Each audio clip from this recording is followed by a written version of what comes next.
Las tensiones en Asia Oriental, bueno, están por las nubes. Pero lo que podría parecer una crisis totalmente nueva, en realidad, tiene sus raíces en decisiones que se tomaron hace más de 70 años. Vamos a meternos de lleno a desentrañar cómo ese pasado está moldeando un presente, que se ha vuelto, la verdad, muy, muy peligroso. A ver, para entender lo que está pasando en Asia, lo curioso es que primero tenemos que mirar hacia el Caribe. Hay una pregunta que no para de sonar en todos los círculos de análisis internacional. ¿Después de Venezuela, va Taiwán? La idea es, bueno, es tan simple como aterradora, que un golpe de fuerza en un lado del mundo pueda, de alguna forma, legitimar otro en la otra punta del planeta. Y aquí es donde la cronología hace que salten todas las alarmas. Fijaos, diciembre de 2025, China rodea Taiwán con unas maniobras militares enormes. Y casi inmediatamente, en enero de 2026, Estados Unidos interviene en Venezuela. ¿Casualidad? Muy pocos se lo creen. Pero ojo, que para entender todo el panorama, nos falta una pieza que es clave en este tablero. Venga, vamos al lío. El primer actor que de verdad está cambiando las reglas del juego es Japón. Su nuevo liderazgo está, literalmente, redefiniendo todo el equilibrio de poder en Asia. Todo esto tiene un nombre y un apellido: Sanae Takaichi.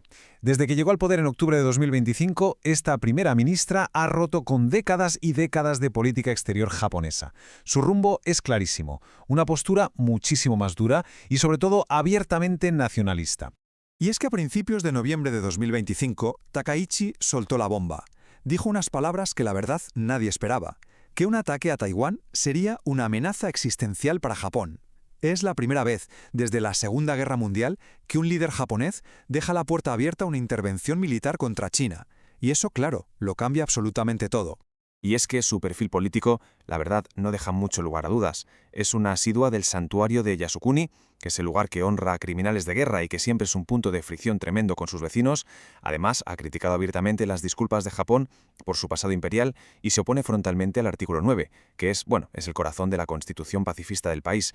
De hecho, fue una pieza clave en la reforma de 2015, la que ya abrió una primera grieta en ese pacifismo y permitió a sus tropas operar fuera de sus fronteras.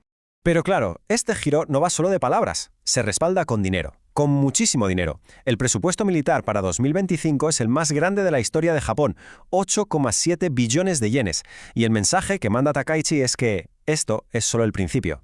Vale, ya tenemos clara la postura de Japón. La pregunta ahora es obvia: ¿cómo reacciona China ante este desafío? Para Pekín, la lectura de todo esto es clara y muy, muy alarmante. Lo que ven en el gobierno de Takaichi es el fantasma de su peor pesadilla: el regreso de una extrema derecha militarista que, según ellos, está nostálgica del Japón imperial. Y claro, esta visión les despierta sus peores temores históricos. Y la respuesta de China, como era de esperar, no se hizo esperar. Ha sido una escalada en toda regla. Primero, una demostración de fuerza bruta con esas maniobras militares masivas alrededor de Taiwán.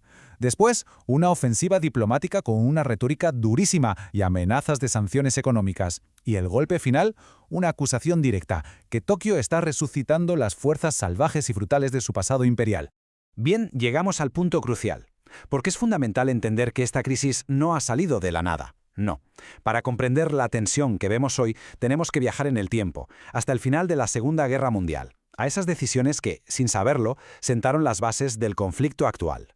Y en el centro de todo esto hay un concepto clave: la ambigüedad estratégica. ¿De dónde sale esto? Pues del Tratado de Paz de San Francisco de 1951. En ese tratado se dice que Japón renuncia a Taiwán. Pero, y aquí está el quid de la cuestión, el texto no especifica a quién se la entrega, se deja en el aire, y ese vacío legal es el origen de toda la disputa. Esta línea de tiempo lo resume a la perfección. A ver, todo arranca en 1945. La Declaración de Potsdam ordena devolver Taiwán a China. Punto. Pero solo 6 años después, en el 51, con la Guerra Fría a tope, llega el Tratado de San Francisco, donde, por cierto, no estaban ni China ni la Unión Soviética. Y es ahí donde se crea esa ambigüedad.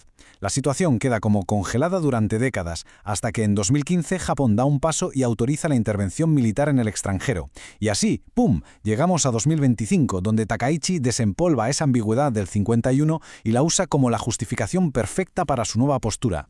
Y uno se pregunta, ¿por qué ese giro tan radical entre el 45 y el 51?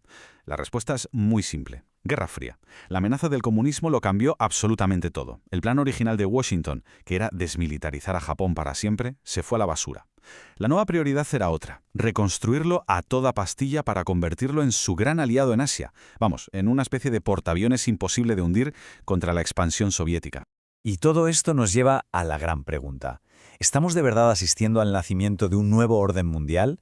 ¿Uno donde las viejas reglas simplemente ya no valen?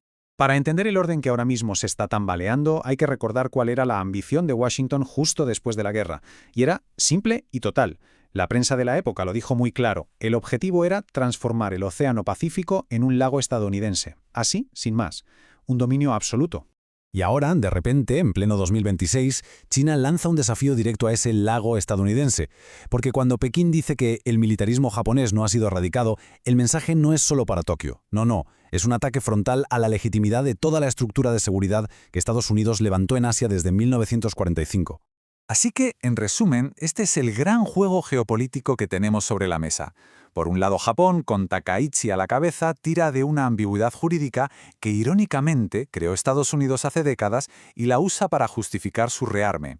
Y por el otro, China señala el uso de la fuerza de Estados Unidos en el presente, como en Venezuela, para legitimar sus propias ambiciones.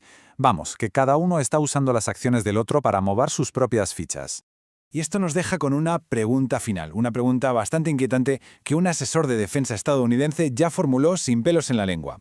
¿Estamos de verdad abandonando el orden internacional de la posguerra para entrar en uno nuevo? ¿Uno que esté regido por la fuerza? La respuesta a esa pregunta, va a definir el futuro, y no solo el de Asia, sino el del mundo entero.